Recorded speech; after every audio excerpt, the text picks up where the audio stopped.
guud markaan ka soo baxo hunguriga dariskeena Ethiopia waxaa maalmahan laga hadlayay badii bay damacayda badda Soomaaliya rabtaa inay qaadato badda Soomaaliya waa badda Afrika ugu dheer 3330 kilomitir dawlad haysata ma jirto Afrika oo dhan waxa lagu hunguriyeyn waay dad yaroo Soomaali la yiraahdo oo meel halkaas degan koonaha Afrika da bari oo 3300 haysta oo ummadaha ka badan oo 200 milyan aanay haysan sida Nigeria iyo dawladda la mid ah ma haystaan 200 milyan 100 milyan 50 milyan baan haysan hantidaas marka in lagu soo fiiriyo oo la handado oo mid fog iyo mid dhowba u fiiriyo oo hunguriyeeyo شيء طبيعي يا بني آدم كأدون كساسة كجرتها وصنع طبيعي لكن أرنت عن هذا إثيوبيا لقى كينا يو زي العير ربطة قل هبل أو صومالي كم إذا بقى شيء لقى شيء قل هبل بديدي قل هبل با وحاصر دمي السجارة بيا كما عبته بس الصومالي دو تراها إثيوبيا إني بدعس أنا على هذا ماها markii hore dhulka la qaday horta dhulkii la qaday markii hore hadda masaaxada jamhuuriyadda Soomaaliya waa 637 oo square kilometer way hadda jamhuuriyadda inta oo 1960 xorriyada qaadatay waa 637 oo kilometer oo square waxa ka maqan dhulka Ethiopia loo gooyay ama la siiyay ugu dambeyn dhulka hawdka ama reserve area la siiyay oo Ingiriisku saxiixay 1954 ba ugu dambeysay uu saxiixay intii ka horeysay siraaca Ethiopia Ingiriiska marna xukumay marna Ethiopia qaadanaysay laakiin Ingiriiska gacanta ku hayay xiriir badan baa ka dhaxdhacay iyo heshiisyo badan waxa ugu horeeyay heshiiska la yiraahdo Anglo-Ethiopian Agreement heshiiska reer Yurub iyo Ethiopia 1897 buu dhacay heshiiskaas waa dhulkaas Ethiopia in la siiyo ama imaamusho aluga Soomaalida reer miyiga ay degantahay saasa ku qoran taariikha qabiil looma kala saarin ama dhihin waa qolada hebel iyo ma waa Soomaali xoolo dhaqata reer miya baa degan waa Soomaali waa ku qoran Soomaali intaas oo qabiil idinkay taas oo idin taala iyagu ma taalo 1954 بلس صراع دير او كهوري arrinta badda marka dhulka la siiyay aan idin xusuusiyo 300 iyo 20 iyo 6 ama 20 iyo 7 square kilometer dhulka Soomaalida ee Ethiopia haysato hadda kilil iyo waxa la yiraahdo waa 327 kun oo kilometer square ah oo laba laab dhulka hadda jamhuuriyadda ku fadhidaana waa imisa 637 kala barwe dhulka hadda anaga Soomaali loo yiraahdo marka dhaxda lagu dhifto kala barkiis baa naga maqan oo taariikhda ay ku taala oo qoran tahay in Ingiriisku saxiixay markii uu dhameysay hawd iyo reserve area ugu saxiixay magaceed way arinta badan ama Zayla khusuusan بالذات Zayla especially gormay bilaabatay arinteeda iyada Zayla ahaan arinta horta badda iyo baddaas dheer Ethiopia waqti dheer oo 1890 waqtigaas aan sheegayno iyo ka hor ayay sheeganaysay oo lahayd meeshan dawlad wax la yiraahdo kama jirto annagu dawlad baan nahay Ethiopia 5,000 sano jirta dadkan waa xoolo dhaqato baa degan dhulkan laakiin annagu waa dhulka yagii asal ahaan milix saas u qoray dawladaha Yurub xiri waxa degan xoolo dhaqato ila xeebtaydii dhulkayga iga maqnaa waxaan doonayaa in la igu caawiyo in la ii soo celiyo waana isku xirnaa waana caawinay mar walba oo wuxuu lahaa waxaan ahay aniga jasiirad yar oo masiixiya oo kristaan ah oo ku dhex jirta bad muslimiina waa in la caawiyaa saas darteed baa waqtigii imaam Ahmed Guri imaam Ahmed Ibrahim ilaahay u naxariistay kitaab futuux al-Habasha iyo ku taalo ya loo soo diray gurmad loo soo diray oo Christopher da Gama oo hogaaminayo Christopher da Gama waa wiilkii Vasco da Gama ninkii isagu halkan koonfur Afrika soo maray Mombasa iyo Malindi ka soo degay kadibna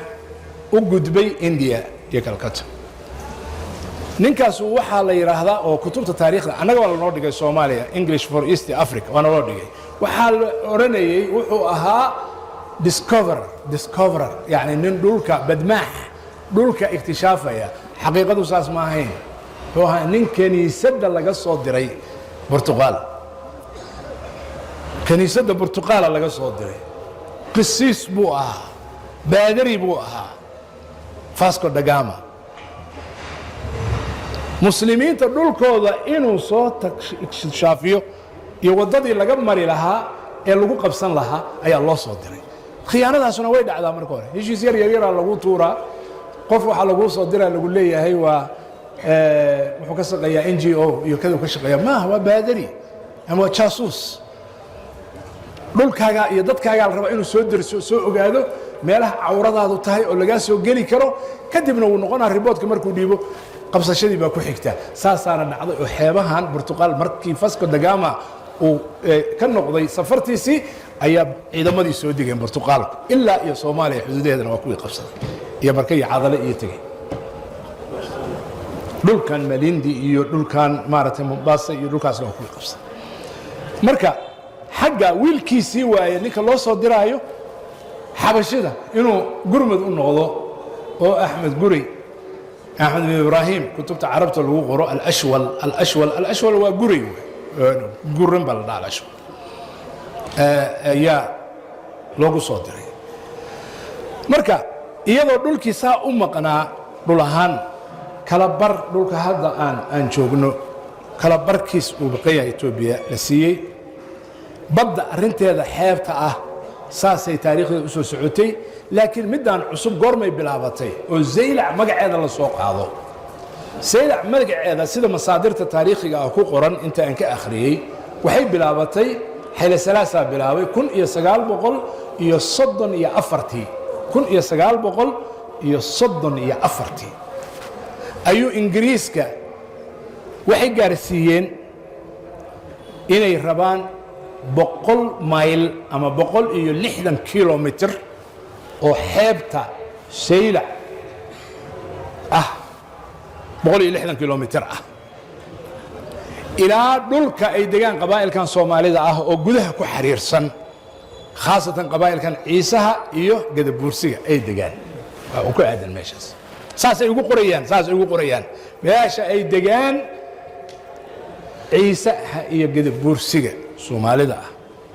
halkaas Saylacna laga siiyo markuu xeela salaase arintaas si rasmi ah oo dawladdiisu bay u gaarsiisay dawladda Ingiriiska ugu sheegtay dawladda Ingiriiska arrinkii way qaaday laakiin action kama bixin xeela salaasana arrintii ma kululayn sababtu waxay tahay baa la leeyahay wuxuu ka baqay Faransiiska oo haysta Djibouti dekedeeda inay yiraahdaan dekedeedii baad soo ku baateynaysaa ama soo ciriirinaysaa ama cadleeysaa saas darteed isagoo taas ka baqaya Faransiiska inay isku dhacaan arrintii uu qaboojiyay meesheedu ugu daayay sanado kadib uu soo cusboonaysiiyay arrintii mar kale dalab Ingiriiska u diray oo isagu reserve area markaa jooga 1945 ayuu u dhiibay hindise kale oo uu leeyahay hallay siiyo 160ka aan dalbaday oo saylac ah aniguna qayb ka mid ah Ogaadeniya dhulkan lagu magacaabo ama Soomaali galbeed ama reserve area ay ka mid tahay laakiin aanay reserve area ku jirin buu leeyahay hawdku aanu ku jirin baan qayb idinka siinayaa ilaa webiga Shabeelle baan bixinayaa intaas celinayaa inuu ogeey inuu qaatay intaas celinayaa bedelkeeda 160 kilomitir oo badda ah ilaa gudaha hal la siiyo waa la isku fahmi waaye reserve area iyo hawd baa celinaysaa baa leeyahay anagu soo celinaysaa ingiriiska anaga dhulkeena la qaybsanaa anaga taaganahay ogow waana la kala qaybsanaa xabashi iyo ingiriis iyo faransiis baa nagu maaragtay nagu shaxaaya adiga inta qaada ana inta qaadanay ana inta arabtana saasa la sameeyo Iraq adiga faransiis qaada adiga Lebanon qaada adiga niyo ingiriis hunguri xumida Falastiin qaado hadda waa sidoo kale wadaan ugu shaxay Ethiopia kaligeed ma aha badan hadda lagu leeyahay loo saxiixay Ethiopia kaligeed ma aha maantana ma bilaaban sidaan idin sheegay marka way isku fahmi waayeen ingiriiska iyo habashidu markii uu yiri reserve area qaybteeda ii soo celinaysaan aniga maamulkii ku soo celinaysaan waxay dhahan taas ma kama tanaasuli karno dhulka hawd kama tanaasuli karno marnaba ma celin karno kaas arintan marka 45kii marka ay soo baxday oo 54kii uu ingiriisku u saxiixay waxa bilaabay kacdoon shacabka Soomaaliyeed taariikh ahaan inaan u xusno way sida taariikhdu ay u dhumatay kacdoonkaas waxa ugu badnaa oo gacanta ugu weyn ka geystay shacabka reer waqooyiga ka geystay يعني si taxdiidan aanu ahaano waliba markay taariikhdu cidna ma taqaan waliba qabaa'ilkan la dhaho qabaa'ilka dhexe ama isaaqa ayaa kaalin weyn ka geystay laba xisbi ayaa ololaha waday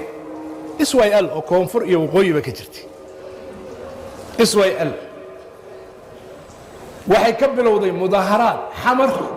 Hargeysa jigjiga indhahooda oo shana xabashida ayay jigjiga Israel xafiiskeeda ka furatay mudaharaadna ka dhigtay kacdoonna ka samaysay ilaa la yiraahdo aman xabashidu meesha ma jooginba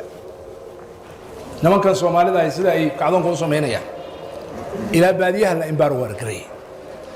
waxa kale oo xisbiga labaad ahaa xisbi la yiraahdo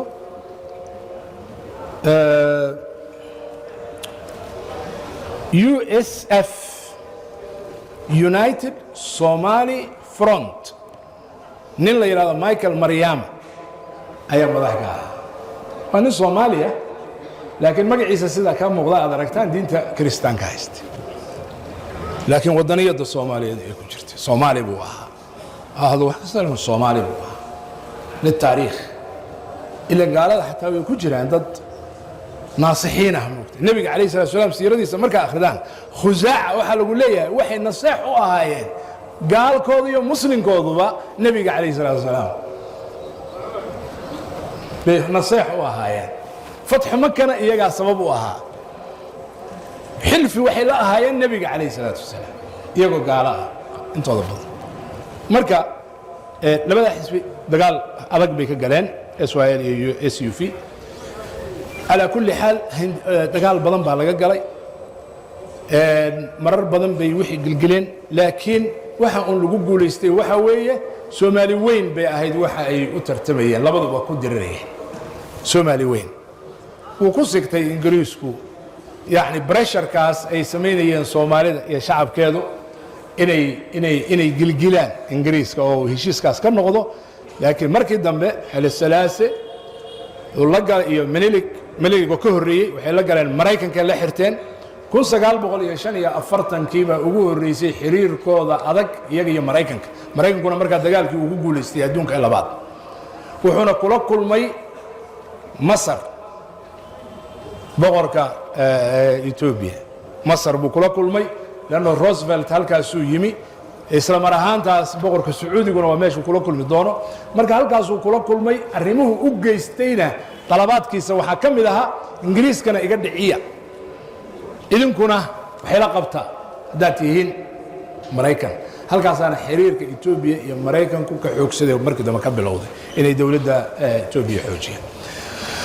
marka intaas oo taariikha oo hore waxaan leeyahay maxaa soo cusboonaysiiyay markii dambe dabcan waxa ka dambeysay in Soomaaliya dhalato Soomaalidii hankeedii ah shanta Soomaalida inay isu geyso laguma guuleysan laakiin waxay at least ku guuleysteen laba kamid ah mantiqadii Jamhuuriyadda Soomaaliya markay saa u gashay dagaalkii 64 baa dhacay anaga Ethiopia kadib dagaalkii 77 baa dhacay kadib waxa bilowday 77 kadib maxaa hunguriga Ethiopia mar kale soo celiyay oo maanta inuu noqdo mid yani si calan loo sheegto maxaa keenay Soomaalidii iyo dagaalkii 1977 kadib burburtay kala qaybsantay dawladnimadeedii daciiftay ama burburtay baa keentay wax kale meel kale ha u aadeen waxaa keentay hanyari Soomaalidii qaar ka mida iyo saraakiishii Soomaaliyeed ee loo tababaray inay dalkan ka ilaaliyaan hunguriga dariskan soo jireenka ilaa waqtigaas soo socday saraakiishii Soomaaliyeed oo cid walba leh oo qabiil walba leh Soomaaliyeed leh oo Soomaali ay hantideedii ku bixisay inay tababarto inay ka difaacaan cadawgaas soo jireenka ah taariikhiga ah damaciisu ilaa 1897 gaarsiisan yahay 1934 soo maray 1945 soo maray 1943 soo maray siraaca dheer soo maray si uu dhul iyo bad ku qaato inay Soomaalidu wadaniyad baa dhalatay 54 kadib ilaa 60kii wadaniyadaas waxay keentay dawlad Soomaaliyeed inay dhisanto wax kastaba hal ahaato cilado kala laakiin wadaniyad Soomaaliyeed baa dhisantay wadaniyadaas waxay kala dhantaalantay oo Soomaali dhexdeeda dhaawac xun oo kansar oo kale taa u gaaray 1978 xabashina waxay ku guuleysatay askarigii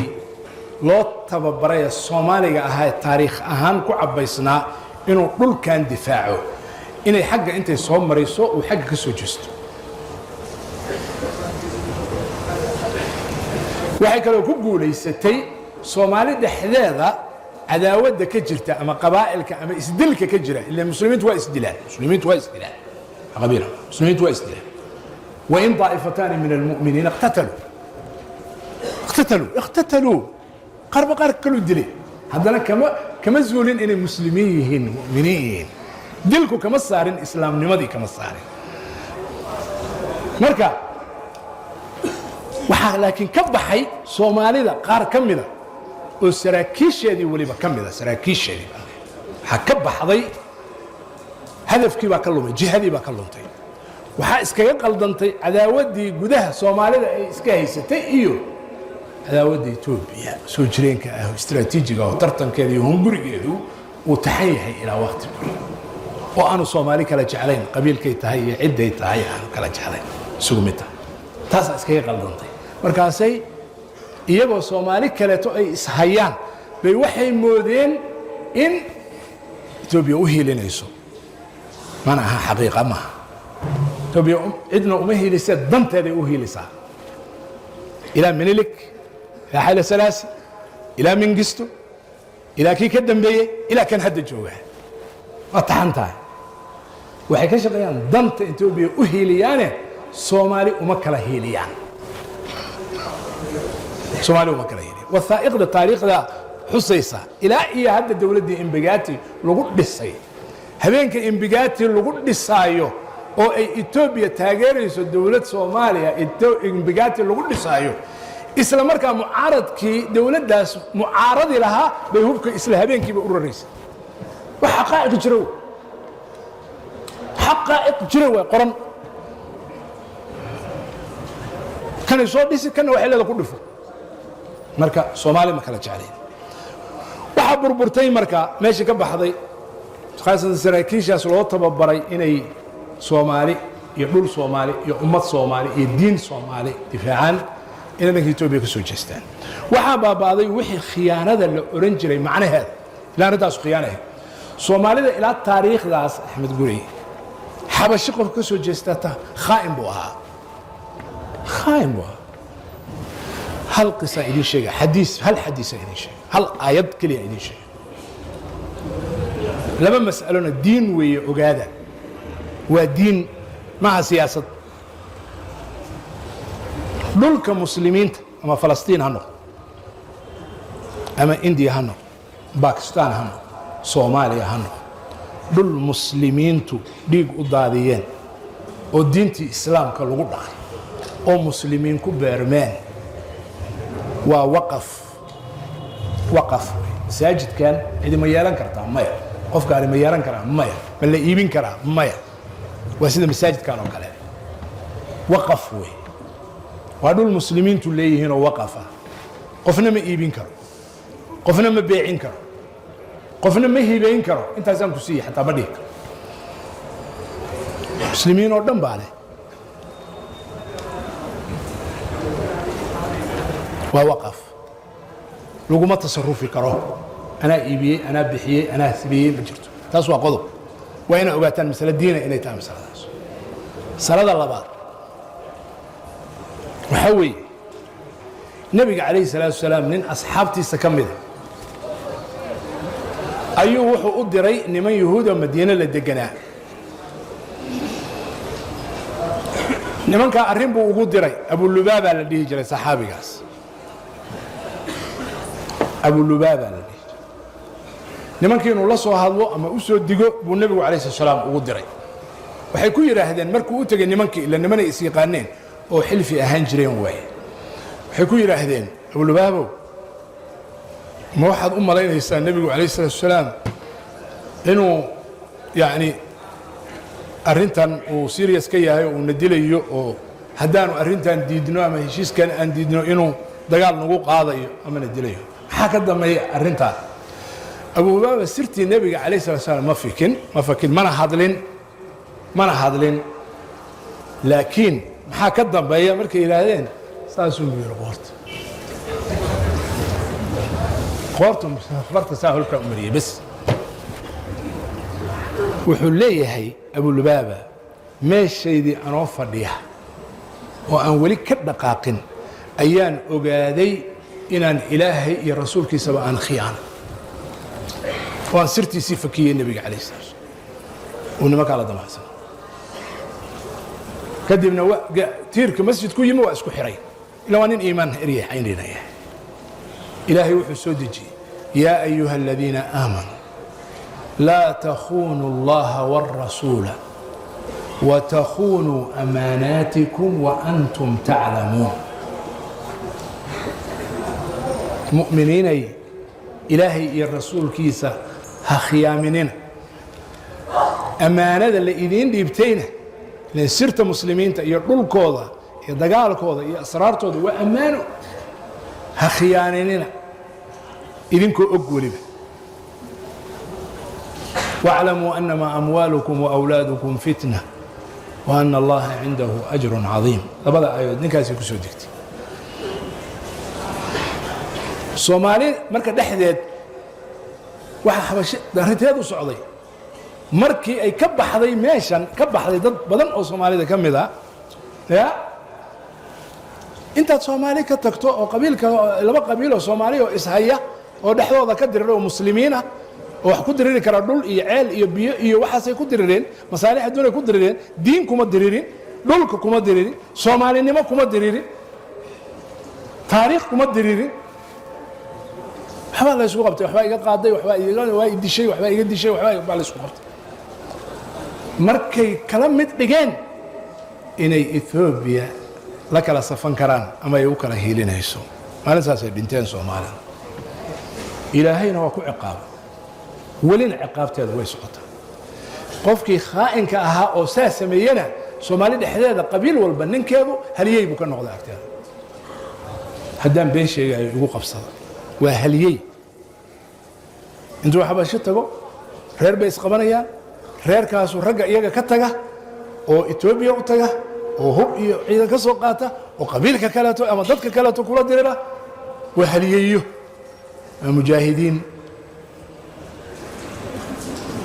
taasuna sax ma waxaan ku soo khatimayaa walaalayaal ilaahay subxaanahu wa tacaala wuxuu leeyahay suuratu tawba ولو أرادوا الخروج لأعدوا له عدة ولكن كره الله بعاثهم فثبطهم وقيل اقعدوا مع القاعدين نبا لغا شيغي meel cagaaran oo doog ah buu degay oo dadku ka kala cararay bahal uga cararay bahalkiiba habeenkii isagoo qof oo kale u yimi galabtii wuxuu yiri hay bal waran meeshaanan soo degay oo reer ku soo furay oo cagaarka ah oo maxaan ku sheegaa biyaha leh oo dooga ah hay waniyo meeshaan bahal dadka cunaha oo xoolaha ka qaada baa joogaa la yiri maadi isaga guurtid oo ka carartid sida dadku uga carar maya waxba ma yeelayo kaas waayahay waa ku digay waa ku sheegay habeenkii uu soo dhacay neefku kala cararay neefku kala cararay gaf xoogaa ka daba galabtii damuuyi warbal war maalikii baa yimiyo halkii buu iga jiitay xoolo iga dhacayo oo de shalay soo kumaanan sheegin waniyo heedha dhageysu yiri marka hadalkan way meesha xigmadu u socoto maamaada waniyo uu yiri shalayna waa tala xumayd xalana waa orod xumayd u يا شلنا وطلع حميد كان ماشي نديس حالنا وأرض حميد حقف زينيس إنه حبك جاري كريم بها إيه ماشي يسوي جوران كل أيام يا حمق بسنكرتي أنا واحد ليه صومالي يا إن أبو دعين دولة الصومالية شلنا وطلع حميد صومالية حالنا وأرض حميد دولة إثيوبيا كل يسدد بقول يسقاشن تضوّد ميدان يري ها كل يسقال بقول يصدّن يأفرت حل سلاسل ميري ها كل يصدق بقول كل يسقال بقول أفرتني يصدق دي مضل بدن ها سيل عم مضل بدن ها بدل مضل بدن ها أكتوبر هذا 2023 إثيوبيا برايم مينستر كده أنت برلمان كيسك خد بميري حوك أما حالة وانقاذن ميري مثل مورا أكتوبر هذا اللي صار ها أفر بلاد كهر صدق بلاد أفر بلاد كهر ها بحيث ما يسوي الصومالي بحيث بس حوصل تركيا فيري حربي بالك جوابها طلابة عيدا بالك جوابها هذا الكقاربة وحو يحي دقال عيدا يحي إعلان حربي وي دول كاغا أما بضا هذا حوق أما حيلد وانكو قادنا يا فصير إذن حوق يا دقال با ما سوا وحكا معوية دبلوماسيات با سياسة با ما ميلها اللي بربريا يا أدون كان الله اسمه بريا هذا الريا ولا كلا قاطع ولا كلا حوقا نينكا وحبا قبسن كرين ولا حوقا وحيس دولة الصومالية وحي أهي دل كذا إني تعبيسو هدي أودي كرتو أودي إلا ده أنا أهين سيدي كيش شلي طلع حما هبين هورنا صعد حما أبدين أهين صدح مركب إني زيلع كل جسابي يحيدوا عيدنا هذا المطلوب هنا ماشي أما إيادو هكا أنت أما عيد كلا هكا كنسط مرات قاركود أديكو ما أودي لكن عيدا كلات كنسط دولة ذا كلات ليه شينيس لقى قبضهم إثيوبيا وحي زيلع لقى ذو إذا ما أنت ورا حيل السلاسة فرنسيسا كبك إيسا جنبوتي تشوف تركيا iyo Greek markay isku qabsadeen badan Mediterranean-ka Turkiga waxay geeyeen markabkoodii petrolka baarayay saddex markab oo dagaal ay agdhigeen dhinaciisa dhigeen kadaala looga leex Russia markay arrimaheeda rabtay Ukraine way duushay hal habeen caasimad Yurub ku digtay أدون كان بريا ما لا هذا بريا ما لا يقانو دولدو بريا كمان دسنا ضد كصومالية ضد وحس كدي عين كرواي واصح لكن وحي أباهيهن شكل الدولة ديت إني أدون كولها الله هذا دولة لأقوانسية هذا دولة ولي لأقوانسية ولي إنه وساء ضعيف حدودان لأنها معترف بان لأنها قانون أدونكو إنه إلى ليان لأنها كاس لكن وإن كفى إيدي سنة وإن أدق الناس دي الدولة وإن أدق الناس بريا مسؤولس كان كوسا ختمية هدينا نصعد حمين دول كان سيدي كي دول كأها لوقاتي بدنا لقادنا يعني إنه وسوي تاجر عنده نشنتي meelaha aan ordaayo inaan bariyaa iyo dawlad hebel aan bariyaa iyo carab bariyaa xawla socodsiis هنا حقوق من الناس تبرعات أدون كما جرى سياسة أدون كتبرعات كما جرت يا حق باكجرة كالي أنت أنا كوسينا يا هدان أنا واحد دفاع عن كريم إيه كان مركب يا ديارات يا كذا يا كذا يا كذا هو هذا البنكرتا دولة بات دولة حرات ختم كي واحد كو ختم يا دولة الصومالية هلا ضد كاجا iyo siyaasiyiinta damac leh kala saar dadka Soomaaliyeed waa dad mid ah ama waqooyi ha joogan ama koonfur ha joogan dawladda Soomaaliyeed waxaan ku talinayaa inay si mas'uuliyadaha u dhaqanto oo shacabka waqooyi jooga oo arintan ay taabanayso kow iyaga ay taabanayso inay sidii dadkeeda ula hadasho inay xoojiso arrimahan Soomaalinimada dadiidan taariikh ahaan u diidana way buuxaan way ka joogaan Soomaaliya way joogaan waqooyina way joogaan waa in ay arinta lagu baraarugsanaadaa oo aan dadka Soomaaliyeed laysaga dhex faa'iideysan qof dan lihi uga dhex faa'iideysan inuu isku diro ama cadow isaga dhigo ma jirto koonfur iyo waqooyi wax la yiraahdo Soomaalidu waa Soomaali waana isku xiran yihiin waana israbaan وأنا ذو إمبارو الرئيس دولة الصومالية إذا كنسوا قابك أمر الله وأنا يتقانا إلهي سبحانه وتعالى وحكبرينا إن أنا نتصل إن نقول سو تاجن تاريخ لسه سو تاجن دول كأني لقاذي بدينا إن القدر صدق أنا نقول عن ملاها قرف ولي كوهنا يا بريء يا صعد عن كوهنا صعد حمو عن ملاها كوهنا صعد حمو مسؤول جيري ينور حكد حياة بتشران حكد حياة سلع ما كد حياة ولا نور هذا ولا نبدا إلهي سبحانه وتعالى توفيق له أنه وافجي ومضى مسلم كان إلهي حجي صومالنا قلبي قد الله يسقي إلهي سبحانه وتعالى تاريخ ذا الله نوقن حيو إلهي دنبي ولينت بهر نافو صومالنا يضرب مديسن وكلمة ديرو متهاي وهو قام في عنه خير قوا إلهي سي الله نتصو إلهي سبحانه وتعالى دول كود النبتقري يبرواق الله ودقو وحي دب لما قن دب كود الله يكو عليه عدي دون تبع هالنقطة الله يكو عليه دب كود واحد